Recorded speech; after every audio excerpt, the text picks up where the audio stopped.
mushimudi nzadi waya waya gumema mushimudi nzadi waya.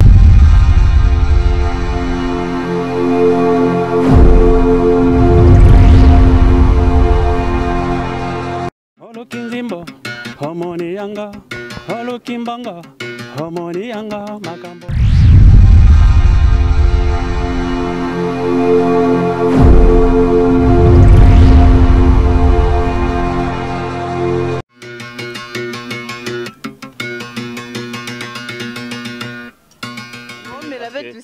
Non, ngana za bikoti mibale.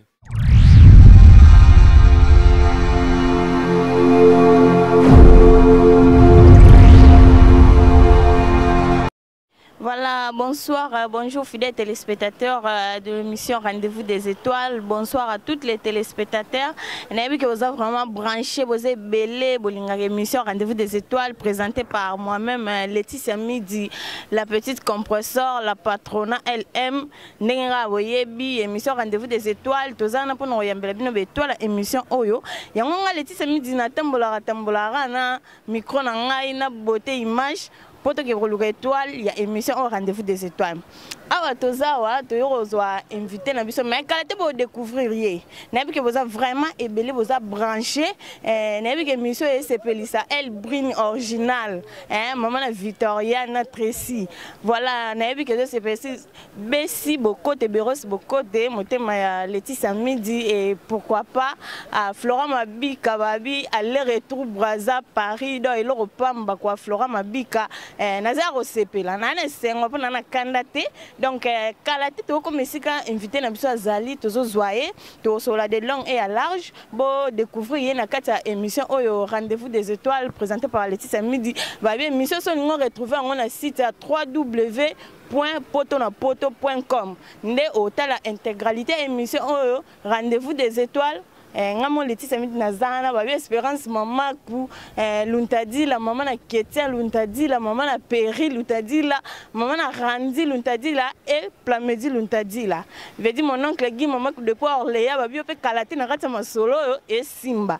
Donc beauté image si tu es d'accord avec moi to poussa na malembe ti est-ce que invité na biso Zali to zoyer c'est pas.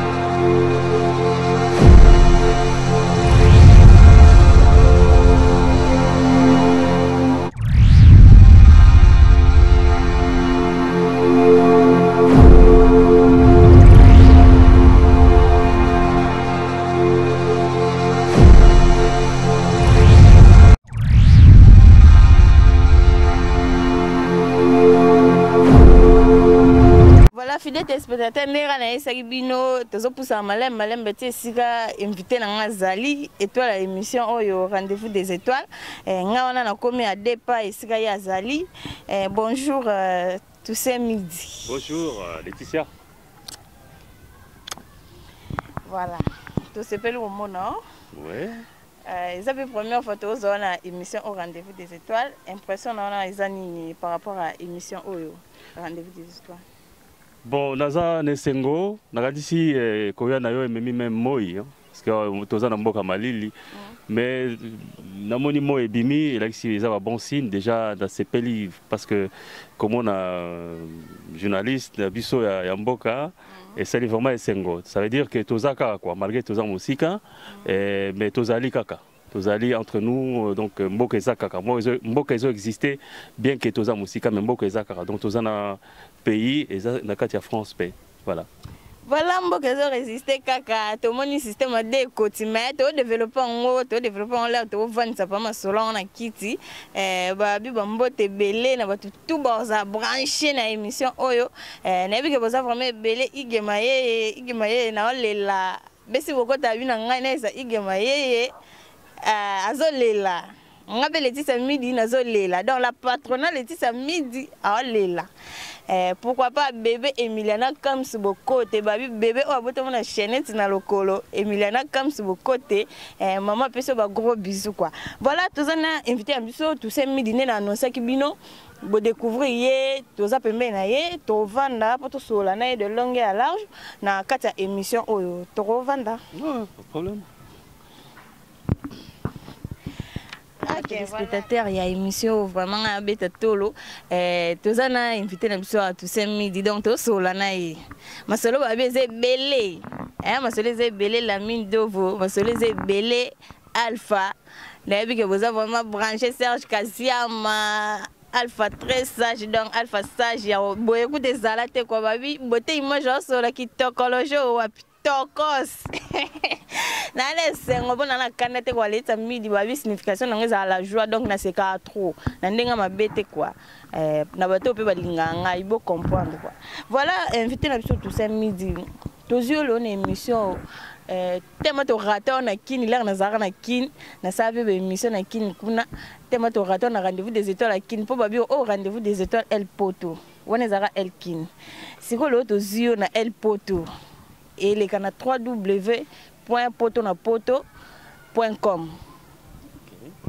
Donc bateau on a besoin Hollanda, bateau va Hollanda vraiment partout, bah retrouver on a raté site on a www.potonapoto.com. Si quoi ton monio to éviter tous ces médias ils sont masoni ni asika tu te bête masona yo tous ces médias banda parcours na wapi pour les locaux comme artistes et musiciens parce que tu vas découvrir yo na émission au rendez-vous des étoiles depuis que les gars nous émission mais ce qu'on a raté émission oyo tu vas découvrir yo de lelo ce que tu te parcours il y a tous ces médias comme musicien et banda wapi bon na banda musique toi il bana mikena qui quitte. Donc, on a une école primaire, avant qu'on ait Kinshasa. On a un groupe Nabami, on a imité Bamikolo, on a un style moderne, traditionnel, non moderne. Donc, on a une équipe qui après, bon, on va classe, on a un internat, et puis on a un poto, on a un bandi conservatoire, on a un cours particulier. Un cours à technique vocale, projection en chant, disons bref, technique vocale, mais j'étais plus dans le classique. Bon, après, parmi les élèves, donc, qui bon, mieux parmi les élèves, travail qui bien, Tinanga na conservatoire, il y a 11e arrondissement, Charles Munch, donc, on a sali 12 ans qu'on. Après, on a eu ma formation en passant par Bamikolo et la musique. Hein. Donc, je cite le nom Ray Léman. Vraiment, c'est un mentor, il m'a fait travailler là. Et puis, passé aussi à Apollinaire en Akessa, aux musicologues Makassi Lelo.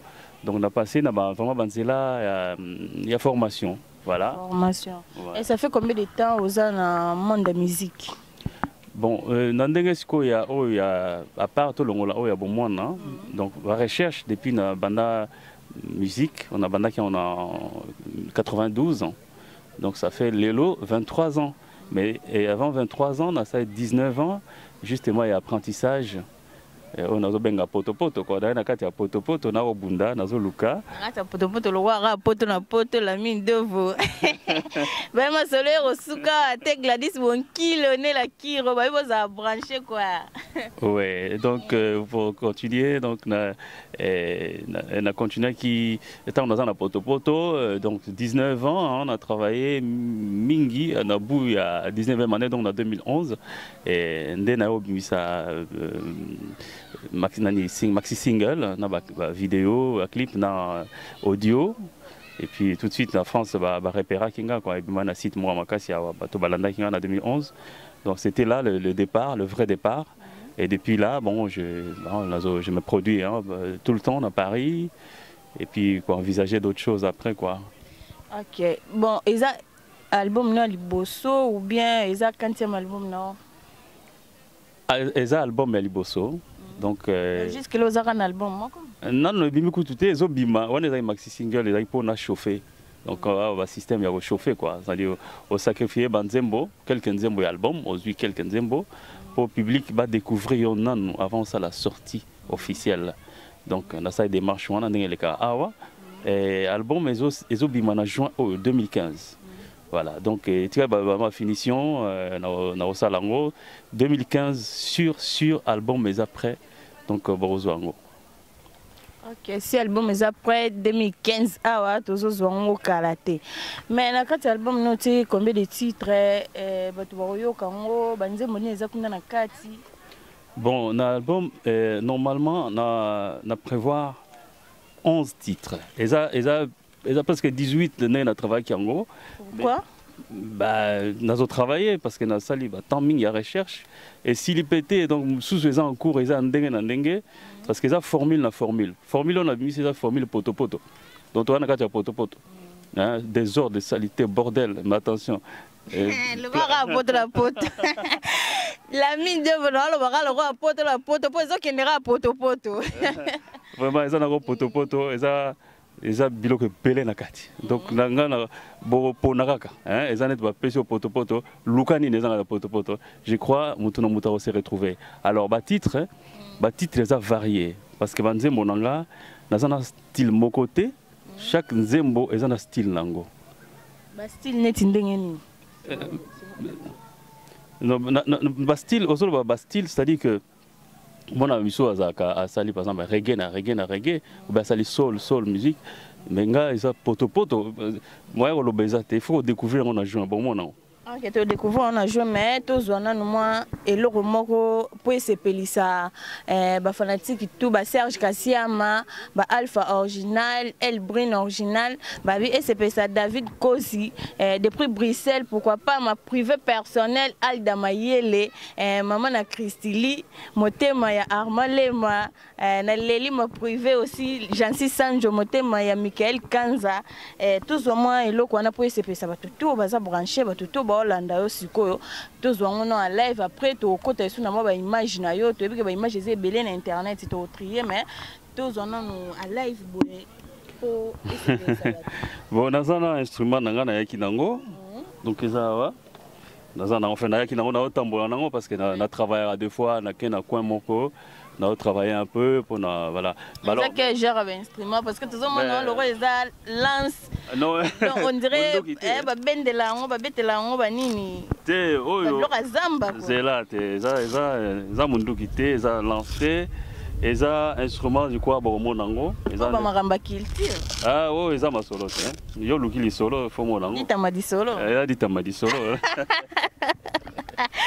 Vedi na leli quoi la leli ya boezala te to découvrir instrument on a raté émission to mona ngala na mona ngoti eza premier bangala mona mais na mona on peut rater émission rendez-vous des étoiles ba ngamba boye il faut za rater émission rendez-vous des étoiles et pas Laetitia Midi na bi ke boza vraiment belé bolanda Blaise Olapire les maréchal ba bi bureau il faut telema pour ça la moi tokos quoi Blaise Olapire Sylvain Okola maman bof ba bi oh c'est comité keba Laetitia Kozoka Sylvain Okolama veut dire Laetitia Midi a pesi o bambote belé na émission oyo tous on a eloko ngo instrument nga na comprendre te veut dire instrument lekine biso na mulai kasi masolo dit ma di solo déjà instrument oyo pour information et ça instrument on a loba qui tout à l'heure na 7 ans na kikwiti to beta on bana to bana mike za moi kikwiti là voilà mayumbu mayumbu et puis à Kin aussi hein parce que kikwiti naza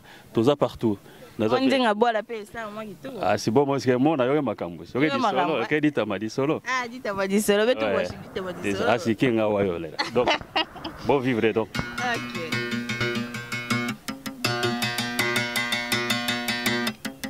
Holoki makambo, homoni yanga, holoki nzimbo, homoni yanga makambo.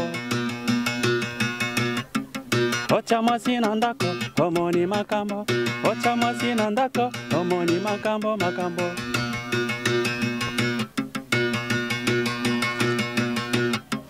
Holoki nzimbo, homoni yanga, holoki mbanga, homoni yanga makambo.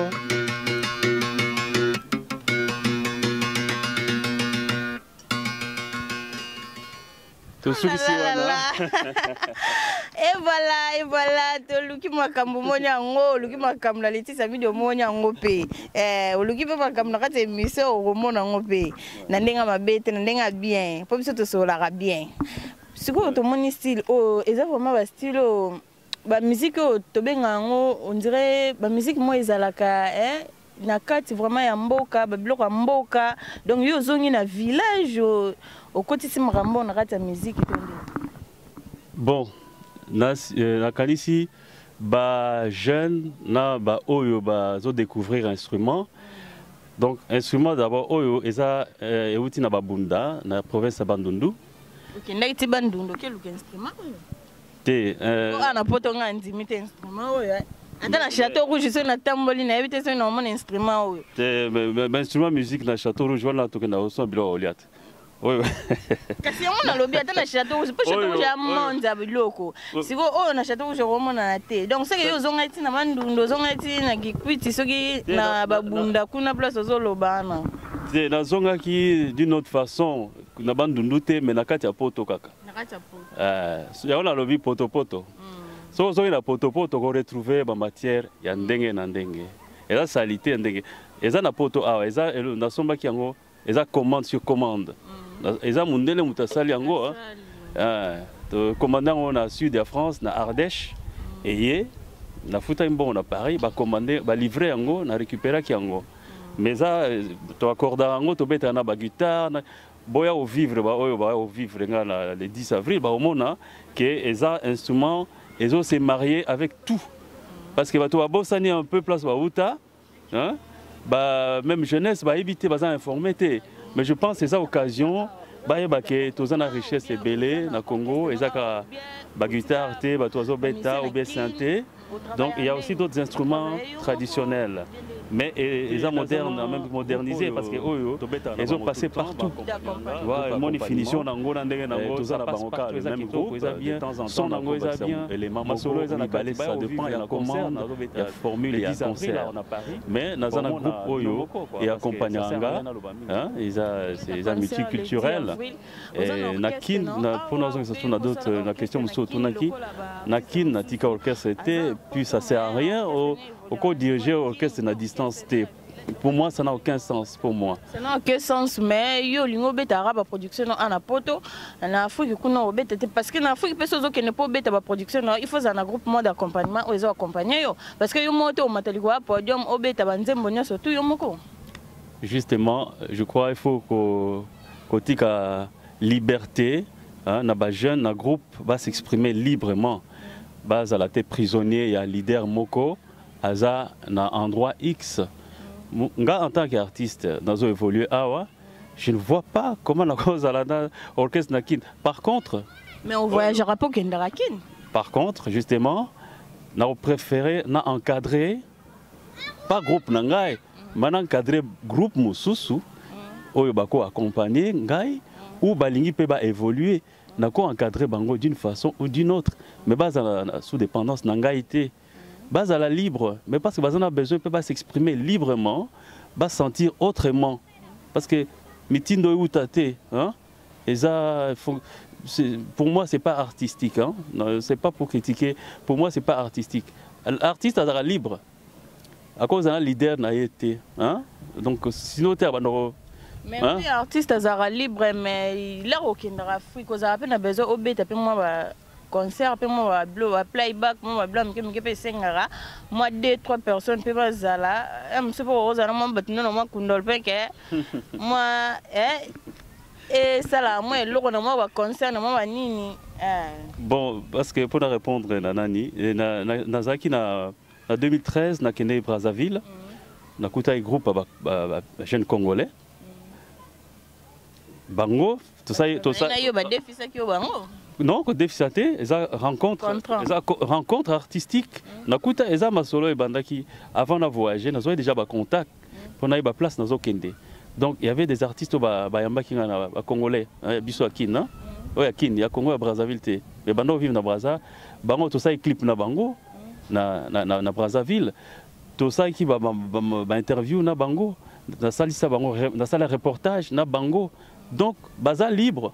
mais ozwa obayebi après memi na kikwit année passée na festival à King Menea oyo erataki nazaki pe parmi artistes balinga babeta pour betaki erataki parce qu'il y avait un incident où il y a eu des morts bato bakufaki donc du coup erataki mais nazaki le seul artiste oyo les seuls artistes oyo il fallait l'accompagner par des musiciens locaux il y a banda kikwit hein groupe Victoria non pas Eleison Victoire Esthétique voilà Victoire Esthétique on a eu mon crayon té nazo ba depuis to bandaki que ngana comme monter groupe té c'est pas possible faut ce musicien faire libre c'est-à-dire être na carré musicien je peux pas en tant qu'artiste je peux pas na vision awa tu peux pas avoir deux groupes les attaques tu comprends on a là là-bas le bela pe mwamba kester pe mwa mke yo poza mwana chabola kester poza mwana chabola do bino bana kikwiti bana bato bandundu nde bato balinga ba rendre hommage na kester yo sala ngote ke yo po obeta concert po na kester o rendre hommage na mpangi na munu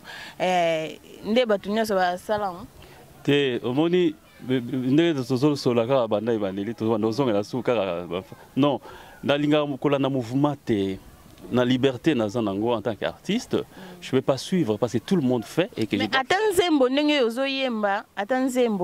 mais Zembo, qui le 24 janvier à Paris, on a 19e arrondissement, la place de la salle de la Ligue de l'enseignement. On a rendu hommage à King Menea, qui a un concert, à témoigner. Parce que na YouTube, on a une image. Pourquoi tu as une YouTube?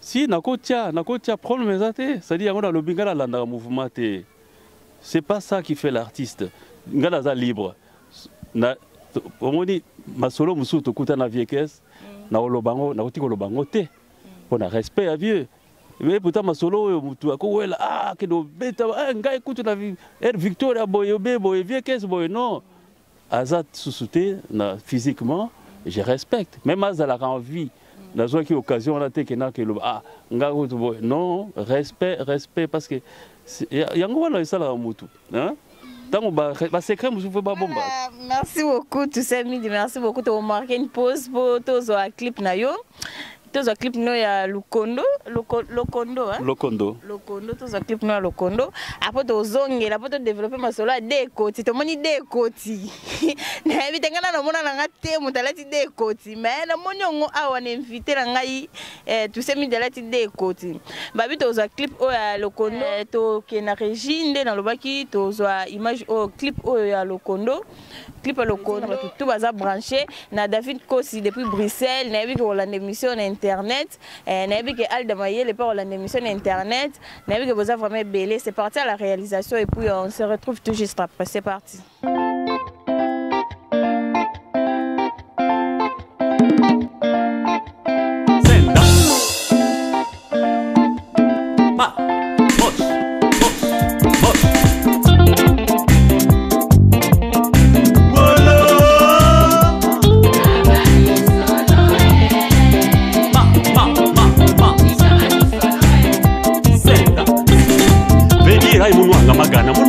Memago undala mushena mumeso madai uneni magirisa la show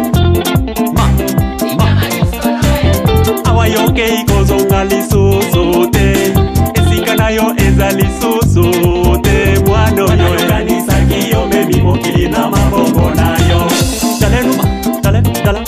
dala esikanayo eza lisusote yoke ikozonga lisusote mwano yo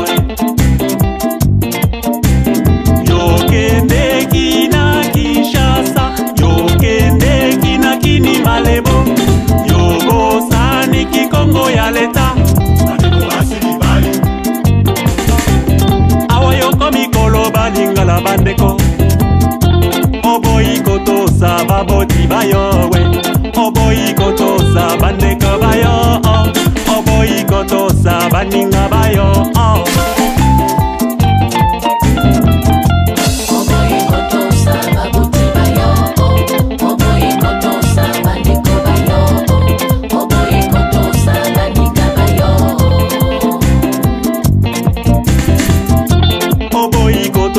baboti bayo oboyi kotosa bandeko bayo we oboyi kotosa baninga bayo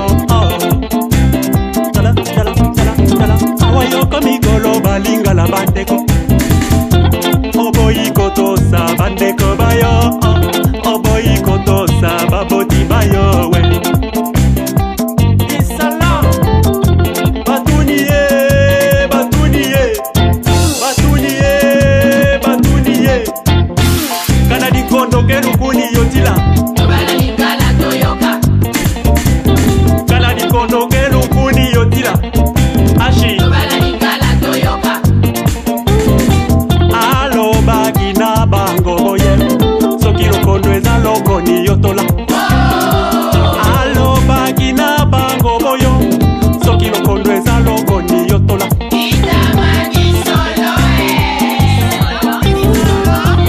Dala, dala, dala, dala, dala, dala Toko kende mboka na biso, toko kende mboka Toko zonga kela si biso, toko zonga ndobo Toko kende kela si biso, toko zonga kagwa Toko zonga kela si biso, toko kende siama Toko kende kela si biso, toko kende soa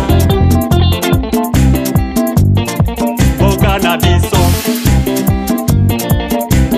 Dala, dala, dala, dala, dala, dala Vedira imunwanga magana, munwanga mimema Udala ushena mumesu manayi Umangilisa la show, unenini Udala ve Voilà, merci beaucoup na batutu balandi clip oyo ya Lokondo. Merci beaucoup na bino vraiment bozana bolanda biso to sepeli pe parce que ba message na bino komaka tozana invité biso toujours tozo continuer malé to kene pe ko chiter tolandi clip ya Lokondo oyembi masolo ya kikwiti boala do oyembi ba chabole belé na kati do yozo préférer ka ba chabole kota mingi na kati ou bien ozoyemba musique normale nde batu nyonso bayembaka me nga moni na kati ya Lokondo na moni yango eza trop makama mboka ba village ba filmer moi ba nini ya mboka pourquoi Non, Lokondo eza histoire vraie. Je crois eza salema tous les jours. Eza histoire ya tozo vivre en gros, mutu azana par exemple na bandundu Kikwit par exemple, je dis Kikwit parce que ça je connais l'histoire, tu vois histoire en gros, a outi ça fait déjà histoire moi kala, a kekin a comme le balingala, tant que zone Kikwiti, à moni c'est vrai a changé milieu, mais pour na lingala et comme il était en plus il y a comme on était arme a manqué tout respect parce que comme on le bamno parce que l'époque qui Congo ezaki trop ezaki na Kikwit lingala ezaki mingité ezaki bana ba soldat ba to le balingala na ba subutauti kin tout ça mais tangu yé na moment wana comme on le appelle lingala elle va koleka un peu avant par rapport à Tebele pour na yé comme on était arme donc a comme yaya comme gangi quoi. Donc respect à suna bakuluté bandeko rien donc azan respect na personne parce que comme le balingala munoko yo babiso ba lobate na Kinshasa yo kende kini malebo yo bosani ki Congo ya leta tu vois donc abosani munoko ba no loba tant comme le balingala pona ye langue et communauté loko moko la communauté mutumoko aza au-dessus de tout le monde et il se trompe pas qui parce qu'il y a même piégé na même lingala ba tourner bon yo lo ba lingala kasi traduire biso mo ka proverbe yo ka oya biso to ibila Congo kanadi nkondo ke lokoni yo tila lo bana lingala lo to yoka babi Sylvain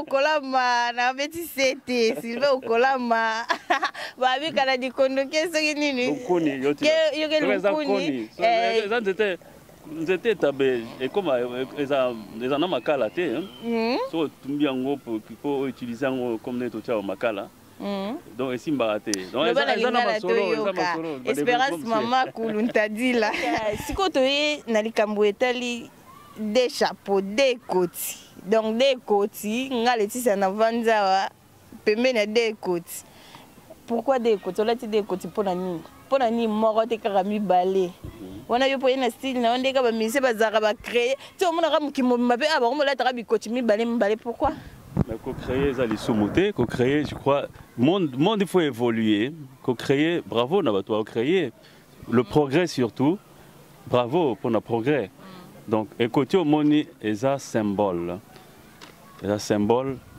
il y a double culture naza africain naza pe européen moko ya Afrique mais ndenge za boye so talango bien eza double mais so talango bien bote image bendelanga vraiment côté yo ngale tisa midi maramba boye ngale tisa midi donc bendelange benda penze côté ngala mona ngo bien batu pe mona ngo ba découvrir et uti wapi oyo eza voyage à 2011 na Kikwit ba opianga cadeau Donc, là, qui vraiment émotion. C'est 22 ans dans la zone gâtée. Donc, on a côté Mboka comme un peu défiguré, mais quand même, histoire de Tikali. Batou Baza, c'est pas là trop. Donc, nous avons un cadeau. Bon, on a un double côté. Double côté, on a tiens, on a tiens. Et ça a sens. Ça, on a un potopoto. D'ailleurs, on a un non. Et ça a sens quand même. Et ça, non seulement au latin, au caca, mais ça a sens. Dans le sens, on a une culture, une vision, une balai. En tant qu'artiste, on a un Congolais. Artiste comme à Partajaka. Donc, on a un Européen, to Sangisi, il y a un moni, même Boroyo quand on a Banzembo, Boroyo quand on a Masolo, Belenzembo, karaté, tout ça, l'art, vraiment, art global, tu vois, on a un film, on a un reportage, un jour, on a un en tant qu'artiste. Donc, double côté, ça veut dire vision, et ça, vision, vision musica, donc l'artiste qui voit, l'artiste qui apprend, l'artiste qui partage. La culture, donc on a besoin de la culture. Voilà, tu sais, Midi, si on a un album, on a un côté, double côté, on va expliquer bisongo. Si on a un solo album, nous avons un album, on a des artistes, on a besoin de featuring, on a des artistes moussous. Est-ce que vous pouvez supposer que l'album non do sala bon pour un collègue moi pas et vous savez ne peut featuring ndenge les cara entre bino artistes et musiciens ou pas ou bien linka sala yo mo album non mbezara yo na yo kaka te bo ezana chanson na ça qui na moninga nanga Batista asa français espagnol Arbeta a première partie à concert et puis tout ça sous Dionae parce que tu as un projet nae. Si non artiste on a le bif libre ça ouvert tout ça. On a vu artiste congolais. Ah d'accord d'accord. On a vu minelete. Babi on a kokanité poso on a poso kokanité. Donc bon on peut se réponse quoi. Ah, oui. Si na envisageaka bon on a en contact par exemple na Jean Goubald na kin. Na osala featuring na ye parce que na envisager que no beta na Alde la Gombe toza na ye to beta na zaki pena e kamiso peut-être na leur mbongo toza ki ne année dernière. Bah oui. Mais yo na musique ya mukili nde to bengaka musique mukili o e beta na leur mbongo. Non justement on dit so tozo ki sune to loba ne bandeli. L'artiste a libre, a ouvert. Non, non, ils ont péché, Mokili comme. Non,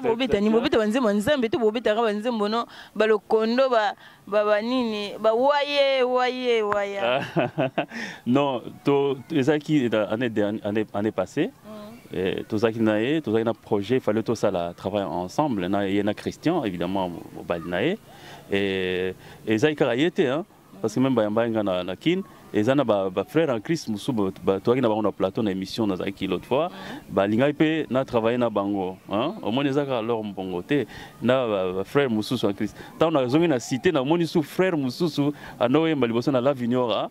Azaki bon otara kombozate parce qu'à changer l'Avignora pe na lombon na yo pe lisusu. Non mais oui bazo ya pe vernga, c'est comme nga pe na que vers bango quoi. Ça dit que Azaki ouvert, il préférait qu'ils tout travailler pe ensemble. Donc dans un problème te problème ezate ça esprit kaka ekutana. Ligambo vraiment oyo edi bokote ba edi masidi masidi ba edi bokote vraiment yo asi vraiment leur mbongo vraiment yemba na artiste neto loba ya mukili edi bokote donc il faut ya nolanga edi bokote. Non bon point on a to pesa moi lumière pour ba to pas embrouiller te parce qu'il y a un problème aussi à vocabulaire il y a connaissance Dès que Laura a la musique, il y a Mokili Nanani, non. Laura a fait artiste, Laura Mbongo a fait artiste. Oui, elle artiste, mais artiste chrétien. Oui, chrétien, mais elle a fait artiste, c'est artiste. Na double côté, justement, na double côté, elle a ouverture, na double côté, elle a côté moroté.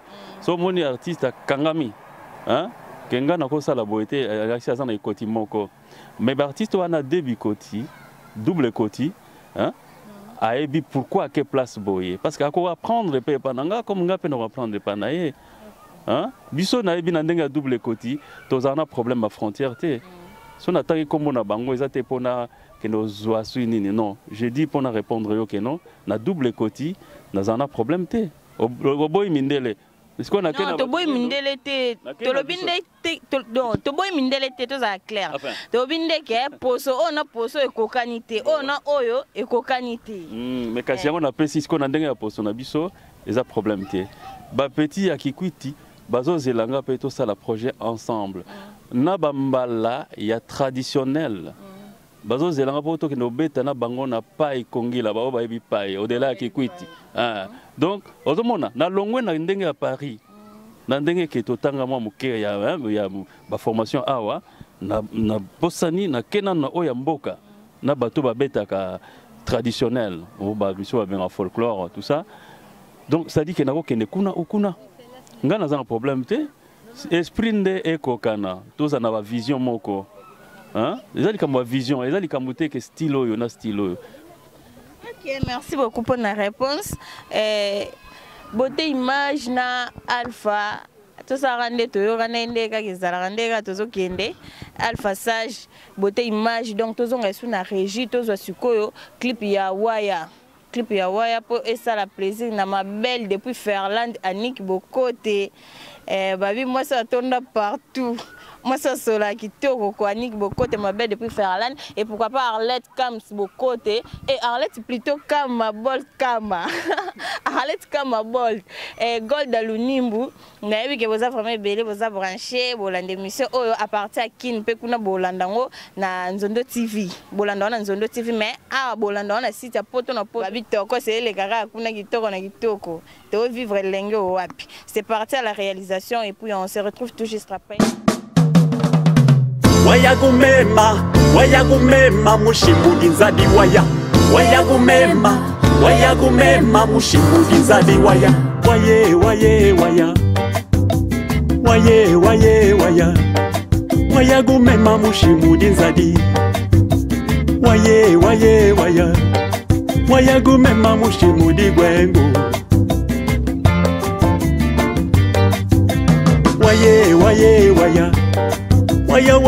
Waya gwenji mwendu.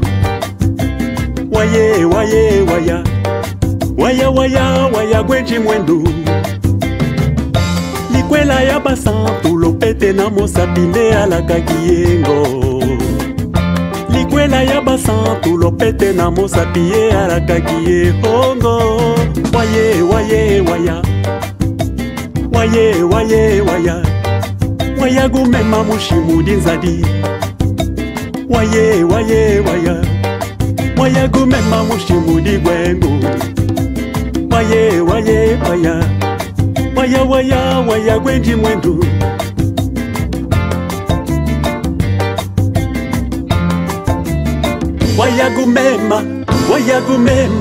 Waya gumema mushimudi nzadi waya. Mugosu nao mau pimbulo. Kadu ima diogolo guishiyanga gulamba. Bimuvuga mudondo aikuga bida. Bimuvuga mudondo aikuga dunga. Waya gumema. Waya mushimudi nzadi. Mugosu nao mau pimbulo. Kadu ima diogolo guishiyanga gulamba. Bimuvuga mudondo aikuga bida. Bimuvuga mudondo aikuga dunga. Waya gumema mushimudi nzadi. Waya mushimudi nzadi. Waya gumema mushimudi nzadi. Waya gumema mushimudi gwengu. Waya gumema mushimudi nzadi.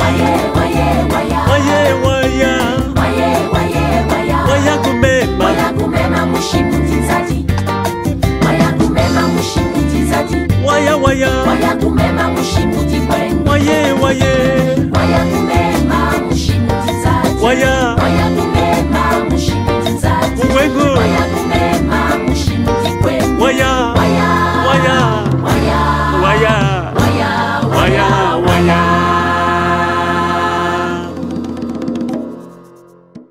merci beaucoup à la réalisation, merci beaucoup à Beauté Image, Alpha Sage, merci beaucoup à Binotou Boza Branché, Binotou Bolingara Laetitia Midi, maman Emiliana Kams Bokote, Badi bébé Lengi quoi, bébé Poto, Emiliana Kams Bokote.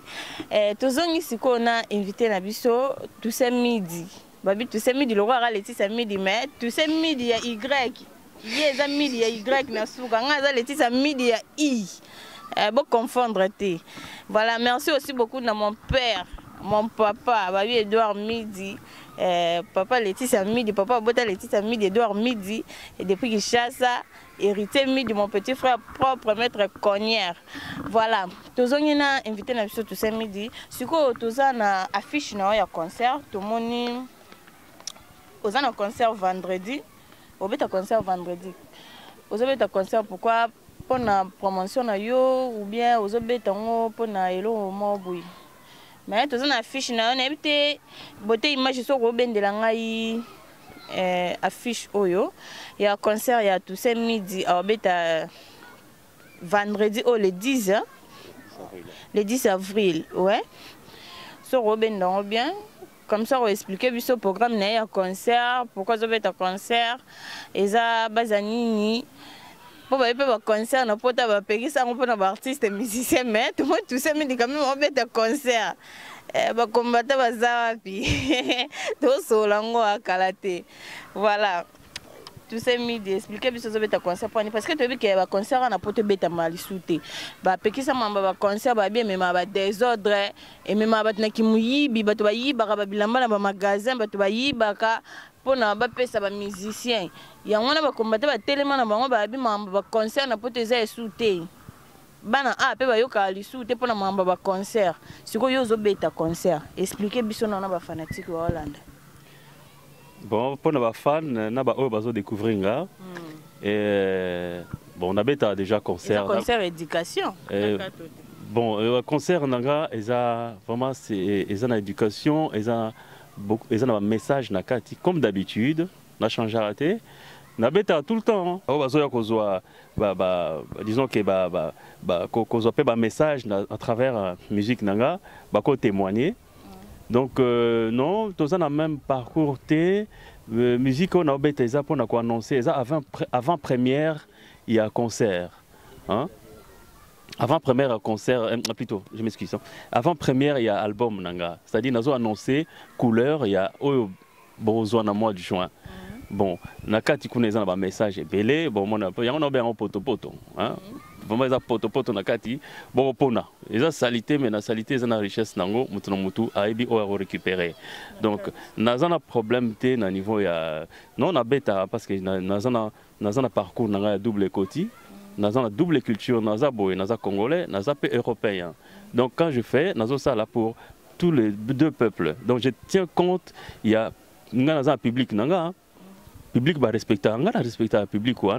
Donc on a fait ça et l'écart vraiment très bien. Je n'ai pas un problème d'habiter parce que je ne sais pas. Donc dans les 19 ans, Poto, c'est pour donner. Hein? Vraiment, vraiment, les hauts, il y avait aussi les bas, quoi. Na poto to bundi mingi. Donc na bimi na esengoana, donc comme une attente qu'on partager. C'est pour ça na beta, donc je partage quoi, je partage. Tu partages. OK. Voilà ce que nous pour chuter vers la fête comme on appelle na masuka, on peut se faire programme na yo. Mais avant peut se faire programme na va to si ça na yo. Et côté au moko go lungwa teto. Tout le monde avait face à tous ces midi, face à tous ces midi, batamina sa manette, face à tous ces midi, batamina c'est à coach. C'est quoi Beauté Image, Alpha Sage. Donc, bolo belanga tous ces midi, alungo les coach, Serge Kassiama, l'ami de vous, vraiment tous ces midi, dans la maison tout le monde face naie, nga kuna rolungwa na ngai, Beauté Image na lungola, nga les 10 midi na lungola ou bien ya lungola. Na nenga mabete nga na lungo les coach. Na lungola omoni to ngai nazana respect te kasi yango symbole yango na beza symbole tozali kamuto na tona kata symbole symbole ko ya te symbole ego lungba te Et au long te pour ça symbole te. Imagine les lots tu vas hôtel to benga nini na échangeur, hôtel la tour échangeur wana. Na limité. Hein? Tu baye chinois, tout le monde c'est là où français mona na échangeur te. Les tour Eiffel te mais biso pe. Alors du coup balongo liango parce que symbole yango tu vas hôtel yango wana. Au moins, tu es dans le vide, symbole quoi. Dans le vide, symbole, tu sais, d'abord, l'ongolane, quantité de symbole, tu as le roi échanger, le roi Tour Eiffel, l'ongolate. Bon, si quoi, manette, rolonga manette, pour tu vas y aller, tu sais, méditer, face de bâtiment, c'est ma manette, tout le monde a écouté la manette, c'est tout bon de la terre. Nandega, tout ça, solo là. Tour Eiffel et ça ma bende tu es comme une pointe. So le goli moko. Dans na za bon na za symbole kasi. Na moment tout ça symbole. Symbole kaka. Donc ils ont constitué symbole mais ba mo na circonstance mususu.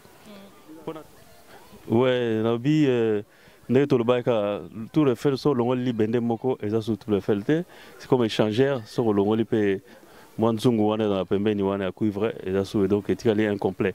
Donc pour l'instant ce qui compte c'est double côté c'est vrai mais présentation nous avons présenté les andeng nous avons lelo ils ont côté na lunette et vandi boy mais c'est pas lunette mais ça fait c'est un tout. Baroya au vivre nga boya le 10 avril na concert bon moi na rapena ndenge mususu na rolonga la lunette mususu to karaba photo parce qu'il y aura du monde. Nous sommes obligés de taper tout ça la photo familiale quoi. Bon voilà naturel maintenant quoi. On a mon salle ici après concert. Bon moi tout il y a pas de problème. Mais jour on peut vendredi écouter quoi ya. Attends tu n'as souka avec côté quoi ya tout ce midi. Donc on va être tu sais midi. Te côté quoi ya te on a l'obit symbole quoi ya te na loba qui en temps to no banaliste to banali solo ya symbole quoi ya te symbole fait kala quoi ya te parce que na betaille na open en janvier hein au baya qui na betaille na Paris na yango ka mi balé quoi ya te boya vivre sous ka ba série abi côté ça série na série mais toujours mi balé parce que symbole les andenge wana. Et quoi voilà, merci beaucoup Nabi que vous avez vraiment branché. Fozi Belle Yababel, Balobi Ezekiel, maman Ezekiel, maman Ezekiel, Nabi que vous avez vraiment branché. Et pourquoi pas Mamie Tiamouna mère de 100 ans. Ben Mamie Tiamouna mère de 100 ans, Nabi que vous avez l'émission Oyo, Nabi que vous avez vraiment belé Tatiana mère d'Ezekiel, Fozi Belle Yababel. Babi belle de belle Yababel quoi. Balobi aussi Doli Tiamouna de Paris. Donc Doli Tiamouna de Paris n'a vu que bolanda émission on a site à poto www.potonapoto.com. Bon mon a Laetitia mis de l'intégralité donc naza wana vraiment naza na bino. Babi to bani masolo to ki na ntina suka. Babi so masolo to banda to banda de po bakin tozo continuer de musana biso ka ndenge ponana ti ana poto tozo ke na ngoti suka. Voilà, tu as chuté, tu as commis vers la fin, tu as commis dans Souka, tu as habité beauté, image, alpha, original, ce qui n'a pas côté les manées invité, tu sais, midi, pour te désannoncer ma solongo, mais ma solongo est bandageleng, mais c'est un moro, il faut côté les mois, hein, tout les mois, tu as commis vraiment dans Souka ya émission. Tu as commis dans Souka émission, tu as invité dans Ngaï, tu sais, midi, alors, tu as concert vendredi plutôt. Ouais, alors on concerne un vendredi mais tout ces midi message na yo message à Souka pour na batu tout oyo balandi yo na émission oyo parce que tu as vu que zamba liboso te zape ya Souka te tozo li sur na émission oh leur album e bima sous tozo na rate émission sikoyo on peut savoir un message na Souka na ba programme ya ndengozo na studio ndengozo préparer album na yo parce que obi d'ici lozo qui est en Afrique non ouais funa kita funa que ça la promotion funa na kutana ba toi traditionnel pe comme moderne pour tomber au travail na bango quoi ouais donc nazo lo ba pour na surtout concert bozanga te ba o ba zo temps boya le 10 avril ko soutenir parce que ma solo eza toujours ba concert eza ba couleur eza ndenge et puis pour la jeunesse fanatique message quand même jeunesse ba bangate ko tia maboko na poto ça veut dire il faut apprendre faut pas côté vraiment parce que succès ça musala qui s'il y a musique qui s'il y a succès et ça musala c'est en travaillant au ba récoltaka donc ba bangate ma solo ya libélé bakende même instrument oyo bauti kobeta langung a babengi yango berimbao. Donc baluka bakangama kaka te na ekoti moko, c'est-à-dire kaka oyo bayebi bakende oluka mpe oyo bayebi te yango moto esalaka motu. Donc puis na saluer tous les Congolais bayo bazolandanga bafille comme mibali. Donc masolo eza toujours masolo esila te. Boluka ko découvrir bokangama te kaka oyo boyebi. L'accès est cotimoko, mais so lingi bi kotimi balé, c'est-à-dire comme plus ouvert, pour progresser. Babi pote eli boulot ba musicien, pote melaka ba musicien. Mais bon ba mela ba oyo ba ko mela na ndenge. Ils vont melaver tout ça midi. Non, nga za bi kotimi balé. Ba mela so na kotimoko. Parce que moko lingi ça là mususu eza na relève. Naza na problème te na côté wana na apprenaka tous les jours. Tous les jours on apprend. Nga naza na besoin te na mi lobake nga naza danser boyna boy non, j'apprends tous les jours, je fais pas pour que na kweya, mais je fais pour partager, pour avancer et avancer. Voilà, donc naza na notion ya koya te, naza na notion en te. Naza na ngote, donc j'ai naza notion ya ko avancer, il y a partage. Si ko promettre bango nini parce que to komi presque na suka to sisi bote image nga na otikela ye caméra na micro aloba na ba tutu ba olanda ye apesa bango ba programme na ye makamna ye nyonso tout après ngai na redésannoncer masolo ngo na suka ndeka ezala. Bon na sepeli na émission ça m'a fait vraiment plaisir.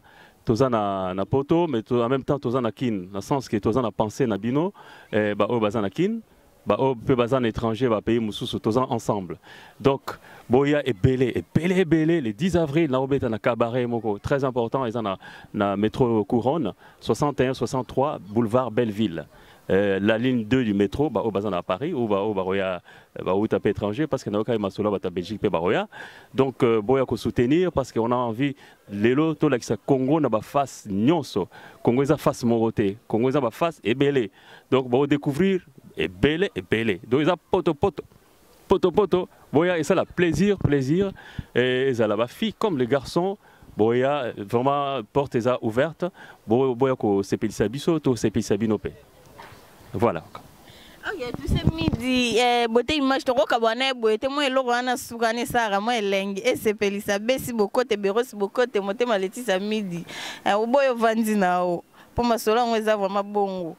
Papa n'est Emiliana comme ce beau côté babi, les patrons et la patrona na la fille du patron. Donc et c'est Pelisabiso quoi. Moi et l'oka souka et ça moi une émission rendez-vous des étoiles. Mandinga. Mankunga. Mankunga. Mais l'instrument. To beta pe a cappella, la beta a cappella. La beta voilà, c'est pas. Wayagumema mushimudi nzadi waya. Wayagumema mushimudi nzadi waya. Waya. Wayagumema mushimudi nzadi. Waya. Waya kwenji mwendu. Likwela ya basantu lopete na mosapie alakakie. Oh. Likwela ya basantu lopete na mosapie alakakie. Hongo. Waya kwenji mwendu. Enfin, on a des extraits, ouais, au vivre vraiment avec tous les groupes. Dans ma cœur, dans tout. Bon, ça là. Enfin, rien à dire. Binomo ouais, au vivre, quoi. Voilà, merci beaucoup, Babi. Waya kume madi sumudi. Mokozo no, pibulong. Ah. Babi les titres avec moi la bandundu, Babi moi la bandundu référence quoi. Donc merci beaucoup tout ce midi, à la prochaine. Merci raison basukate et aliboso peut-être aux autres sur une émission Oyo. Merci beaucoup. Voilà, fidèles téléspectateurs, Balandia émission Rendez-vous des étoiles. Merci beaucoup Nabino Toubozaki branché. Merci beaucoup na Gladys Bonkil. Merci beaucoup na Nela Kiro, ma privée personnelle depuis qu'il chasse j'en suis Sanjo. Ma livre sterling et pourquoi pas toi Clarentambo moi ça pembe babi pembe za option na yo Yves Konzi un américain perdu au Congo Kinshasa mais toujours au Congo Yves Konzi un américain perdu au Congo Kinshasa mais ozanora Yves Konzi po ozanu peka wana na Kishasa babi masolo onde zalaka boy mon petit frère propre héritier Midi pourquoi pas Irène Midi Nadine Midi babi famille Midi Mobimba Marie Bilakenge nzote boya mbindo Marie Bilakenge babi au mwana Laetitia Midi quoi. Et pourquoi pas aussi à Espérance Maman Koulunta dit là, pourquoi pas aussi à Constantine Maman Kou Guy Maman Kou mon oncle depuis Orléans, babi mon oncle va belé, jadis nkama na Kishasa, vedi na lela bino à trop qu'on a lela bino à trop, Laetitia Midi maman et Milena maboko pembe mwana yo maboko pembe, vedi na za osepela Eric Matala na Nzondo TV Montréal, Serge Diakani, babi ba fanatique tout au balanda émission à partir Kishasa na Nzondo TV pour retrouver émission on Nzondo TV rendez-vous des étoiles et Ipondo Mbasi Wilson Kinzomba na bossa ni binote bon séjour à Elena Pemba na Kinshasa. Merci beaucoup na batutu bazaki branché ba bisous belé na lela bino fort na lela bino à trop ma belle Annick Bokote depuis Ferland ba gros bisous ma privé personnel Alda Mayele depuis Bruxelles Claire Antambo moi ça pembe babi pembe za option na yo Francine Kajinga Antambo maman na Gracelia Yoka Serge Kassia Malamine Dovo beauté image babi beauté image à solide encore so wapi vedi nane sengo Nelia na belongo motema ya Philippe Bambote maman ma passe à double impact na ndinga mkete quoi vedi merci beaucoup na mino tout. On se retrouve la semaine prochaine pour notre nouveau numéro pour ma caméra sur Etikali tozala bino babi silité babi masolo ande bandi quoi. C'est parti, bye, je vous aime beaucoup, de gros bisous, bye.